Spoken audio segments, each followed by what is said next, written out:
What's up guys, this is Gregory from photosincolor.com, and right now I'm going to show you how to get the most accurate colors from any camera. So before we jump into how to get the perfect color out of any camera, let's talk about why it's so important. Let's start with the very basics of white balance. Now we should know what white balance is, but if we don't, it's this. White should look pure white, just like this. But if we get our white balance wrong, it might look a little orange, too warm, or a little blue, too cold. So we need to make sure that we set our white balance. And let's now do an example, okay, why that's important. Let's say we want to do an edit on a photograph, okay? So this here is going to represent our edit. You see, you're going to put a yellow edit on and it's going to look, well, yellow. So what if we got our white balance wrong? Well, if our white balance was, say, a little bit too cold, so it's just going to be too blue, or maybe our white balance was a little bit too warm, so it was a little bit orange in color. Now, if I use the exact same piece of gel now in yellow and overlay it onto this here, we can see that what we get is something very different. We actually get over here the yellow perfect white balance, exactly what we wanted the image to look. But if I got my white balance wrong, that same edit would actually be more like this color or more like this color. Now this is a representation, but in here we have green and here we have orange, neither of which are yellow. So that's why we have to get the white balance correct. So now let's look at color, because color is more complex than just white balance. There's millions of colors, and different cameras give different versions of the same color, and different lighting environments give different colors on the same camera. So loads of complexity there, which is why often our presets or our edits or whatever look really bad on different cameras or different places that we show them. So let's demonstrate that here really clearly. Let's use the color blue. Let's say under one condition, whether it be maybe a certain camera, okay, a blue looks like this. Whereas on a different camera, blue actually looks a little bit more like this. So when we do an edit on that same image, or we just white balance to pure white, what happens is we actually end up with something which just looks very different. And we can see in this circumstance right here, the edit that was supposed to be yellow is actually orange. And we see this side, it's actually given green. So the color blue can now with an edit be so far different, which is why we need to get our color right first before we edit. Now, fortunately, this is something which is very easy, very simple to achieve. All you need is a color chart. And all you have to do is take a photograph of this during your photo shoot. Doesn't matter if it's the beginning, middle, or end, a quick photograph of it, close it, and move on. The rest is done in Lightroom or Photoshop or whichever software you want to use to make sure that those colors are accurate. Now, the one that we're using here, this is the SpyderCHECKER. One photograph of this and the software can figure all of it out. One of the great things that you get with this is it actually comes with it built in a little screw so that you can screw it onto the top of a light stand or anything else like that. Nice and simple. It basically gives us a whole spectrum, 48 different colors right here, and each one represents a color perfectly. And all you have to do is go into the software, you line it all up, and it will give you a starting point for all of your edits. Another great reason for using something like this, it doesn't matter what camera you use. You can use this on an iPhone, you can use this on a Nikon, a Sony, a Canon. It really doesn't matter because you're taking a photograph as a reference. It's nothing to do with the software or hardware inside the camera, and that is really powerful.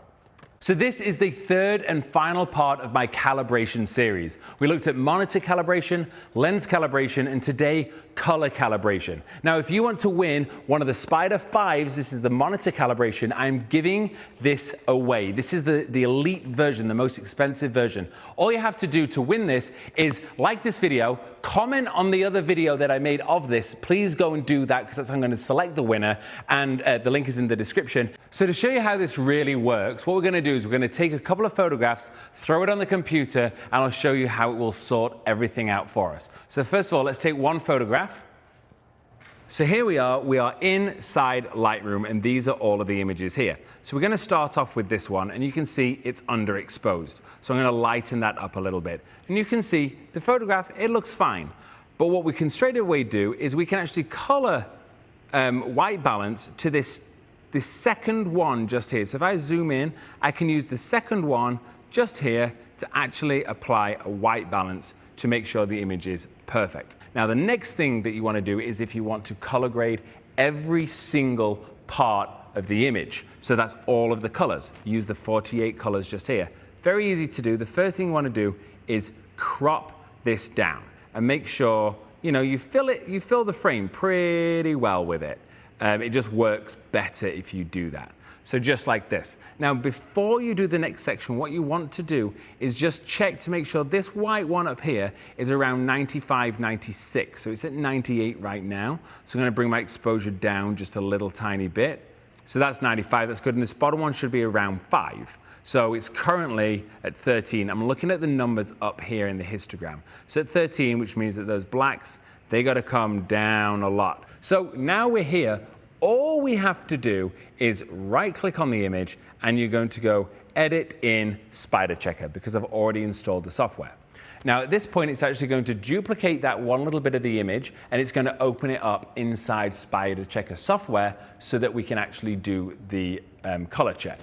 So here we are inside, and what you can see is it's actually given this kind of box with all these little squares, and all you have to do is line up those squares. So I can drag it in from the sides, just like so, and then what I usually do is I line up that top corner, I come to the bottom just here, and then I line all the other ones up. And you can see all the squares fit inside the squares. Now you've got 3 options over here.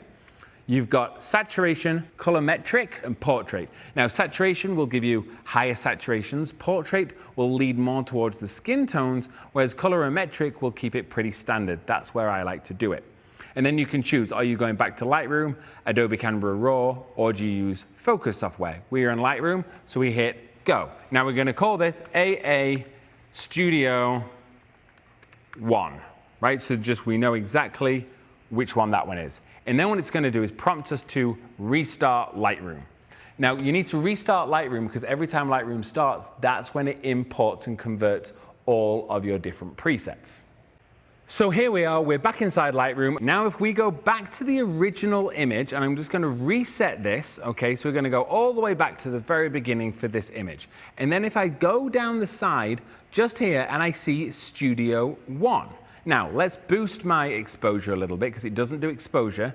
I'm going to lift this up, and now what happens if I click AA Studio 1, what we just made, the color changes. Now, it didn't look like it was very drastic, but if we zoom into this color chart here and go down to our colors, you can see as I click this, the colors are changing quite a lot. And that really is the power of something like this. Now, there's a few bonus features you get with this one, which is what I really like. When you open it, you can actually open up one of these side doors here, and you can actually take the card out, flip it around, and you have a perfect gray card, and that's on the same on both sides. So that's really, really handy while you're on set. Now, the other thing is the reason why you can open this up to take it out is this down here. You have a fade checker. Now, don't worry, this doesn't fade every week and you need to keep replacing it. I've had these for years and never replaced it. But if you ever leave it open in the sunlight for a long time, these will fade and become less accurate. And all you have to do, if you open this, you will actually see that there are 2 red marks. These should look the same. If this one becomes lighter, you just need to replace the insert, not the whole thing. But I've never had to do that, so I wouldn't even worry about it. It's just something for peace of mind and confidence. So people often look at one of these and think that's just going to take too much time or it's too complex. It's actually the opposite. It will help you so much, and do not spend any time on set or in a shoot using this. All you do, crack it open, hold it up to where the light is hitting it, and take the photograph. That's it. So guys, if you are interested in getting the most accurate colors you possibly can, then check out the SpyderCHECKER from Datacolor. If you use the link in the description, you'll also get a percentage off, which is awesome. Just use the code Photos in Color. Thank you so much for watching, and if you enjoyed this and you want more videos all about the techniques of photography, then please give me a thumbs up and definitely subscribe to my channel. This was Gregory from photosincolor.com.